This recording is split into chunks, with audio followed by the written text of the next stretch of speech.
जब हम सुसमाचारों के माध्यम से अपने कालानुक्रमिक अध्ययन को जारी रखते हैं, तो आज हम यीशु की सेवकाई के सबसे अधिक गलत समझे जाने वाले अंशों में से एक पर पहुंचने वाले हैं। मत्ती और मरकुस हमें बताते हैं कि यीशु और उनके शिष्य गलील सागर के किनारे कफरनहूम के ठीक दक्षिण में स्थित गन्नेसरत के मैदान पर नाव से उतरते हैं। भीड़ दौड़ती हुई आएगी और वे अपने साथ बीमारों को भी लाएंगे और यीशु उन्हें चंगा करेंगे। फिर यूहन्ना का सुसमाचार यहाँ यह वार्तालाप जोड़ता है जो तब होता है जब यीशु इन लोगों को यहाँ डांटते हैं। आज मैं यूहन्ना अध्याय 6 में हूं और पद 36। यीशु इस भीड़ से कहते हैं, मैं तुमसे सच सच कहता हूं, तुम मुझे इसलिए नहीं ढूंढ रहे हो कि तुमने चिन्ह देखे, बल्कि इसलिए कि तुमने रोटियां खाकर पेट भर लिया। दूसरे शब्दों में, वो तुम मेरा अनुसरण इसलिए नहीं कर रहे हो कि मैं मसीह हूं, कि मैं कौन हूं। तुम मेरा अनुसरण इसलिए कर रहे हो कि मैं तुम्हारे लिए क्या कर सकता हूं। तुम बस अगले भोजन, अगले चमत्कार की तलाश में हो। मैंने वर्षों में कई लोगों से मुलाकात की है जो मसीही बनना और प्रभु का अनुसरण करना चाहते थे, लेकिन वे सिर्फ इसलिए उसका अनुसरण करना चाहते थे कि उन्हें लगता था वह उनके लिए क्या करेगा। शायद वह उनकी जिंदगी को आसान बना देगा, उन्हें काम पर तरक्की दिला देगा, उन्हें बेहतर महसूस कराएगा। आप जानते हैं, शायद उनकी कार के ब्रेक ठीक कर देगा। और फिर एक दिन उन्होंने महसूस किया कि यीशु ये सब कुछ नहीं करने वाले और वे चले गए। ठीक यही बात यीशु यहाँ इन लोगों से कह रहे हैं। उन्होंने चमत्कारिक रूप से उन लोगों को जौ की रोटियों और मछलियों से रात का खाना खिलाया, और अब वे बस फिर से एक और चमत्कारी भोजन चाहते हैं, और वह भी अभी। तो यीशु यहां उनके लिए कुछ कड़े शब्द कहते हैं, जैसा कि इस पद में है 27। उस भोजन के लिए परिश्रम मत करो जो नाश हो जाता है, बल्कि उस भोजन के लिए करो जो अनंत जीवन के लिए बना रहता है, जिसे मनुष्य का पुत्र तुम्हें देगा, क्योंकि उस पर परमेश्वर पिता ने अपनी मुहर लगाई है। दूसरे शब्दों में, शारीरिक जीवन के लिए भोजन का पीछा मत करो, बल्कि अनंत जीवन के लिए भोजन का पीछा करो। और यीशु कह रहे हैं, मैं तुम्हें वह दे सकता हूं क्योंकि मैं कौन हूं। मैं वही हूं जिस पर पिता ने अपनी स्वीकृति की मुहर लगाई है। और मुझे आपको बताना है, उनका जवाब मुझे चौंकाने वाला लगता है।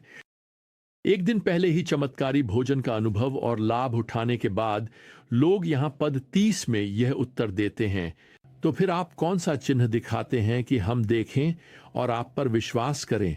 आप कौन सा काम करते हैं? हमारे पूर्वजों ने जंगल में मन्ना खाया था, जैसा कि लिखा है, उसने उन्हें स्वर्ग से रोटी खाने के लिए दी थी।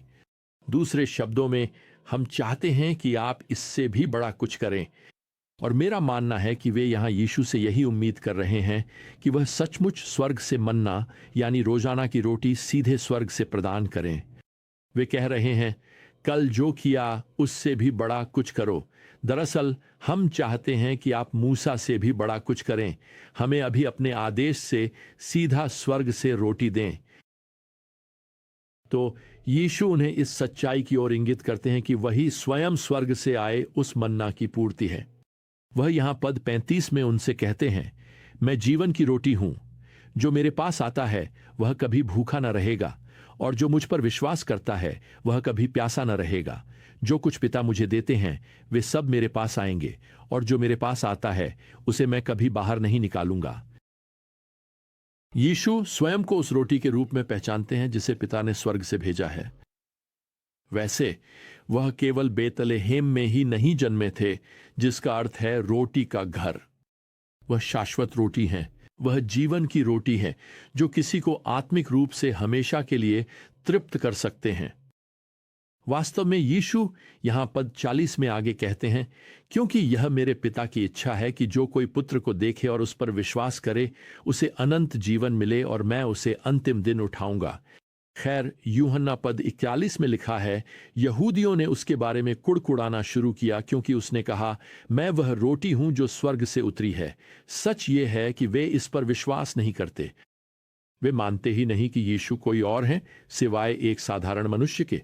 असल में वे यीशु के पारिवारिक पृष्ठभूमि पर ही अटके हुए हैं। वे यहां पद 42 में कहते हैं, क्या यह यीशु यूसुफ का बेटा नहीं है, जिसके पिता और माता को हम जानते हैं?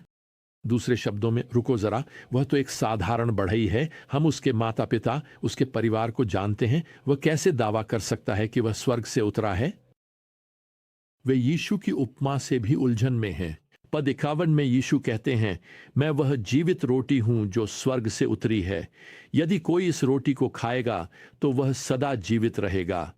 पद 52 में यहूदी उलझन में कहते हैं, यह आदमी हमें अपनी देह खाने के लिए कैसे दे सकता है। अब मैं आपको बताना चाहता हूं प्रियजनों, यह भ्रम आज भी बना हुआ है। रोमन कैथोलिक चर्च आज भी यह सिखाता है कि उद्धार पाने के लिए आपको यीशु का मांस खाना जरूरी है। वे मानते हैं कि पादरी के हाथ में दाखरस और रोटी यीशु का शरीर और रक्त बन जाते हैं, और आपके लिए यह करने के लिए एक पादरी का होना जरूरी है। साफ कहूं तो मैं इसे रोमन कैथोलिक पादरियों के लिए नौकरी की सुरक्षा कहता हूं।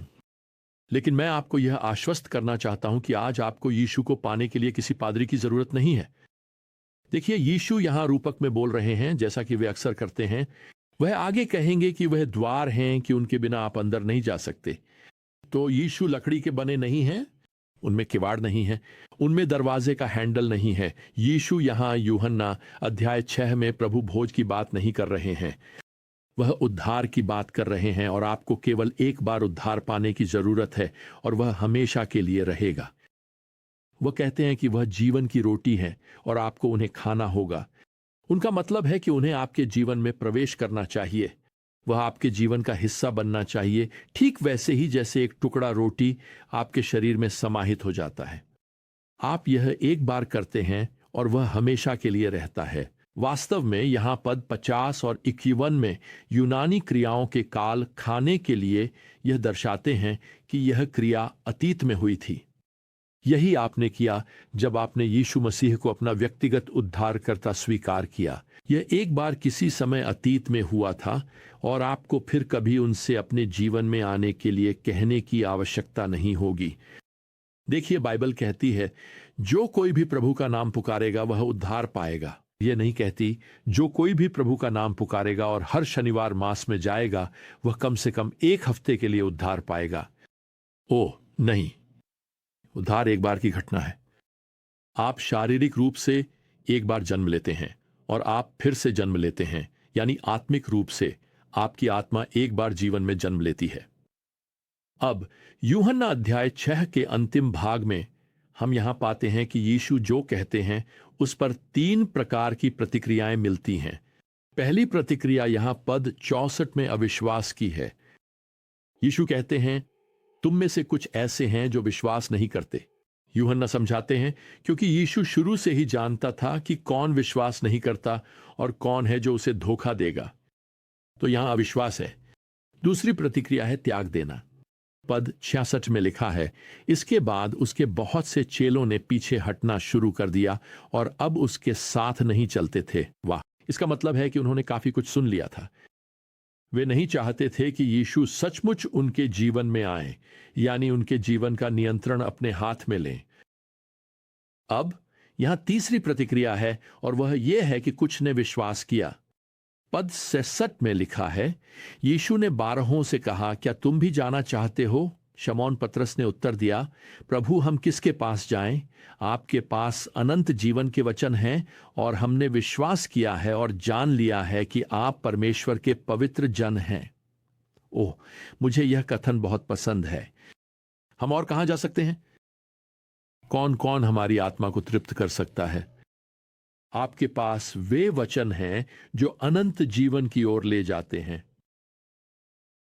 ओह, मुझे आपको बताने दीजिए, अगर आपने जीवन की रोटी नहीं खाई है, यानी अगर आपने जीवन की रोटी यीशु को अपने जीवन में स्वीकार नहीं किया है, तो आप अर्थ, उद्देश्य, क्षमा और आशा के लिए भूखे ही रहेंगे। भजन संहिता 107 के पद 9 में लिखा है कि प्रभु प्यासे मन को तृप्त करता है और भूखे मन को उत्तम वस्तुओं से भर देता है।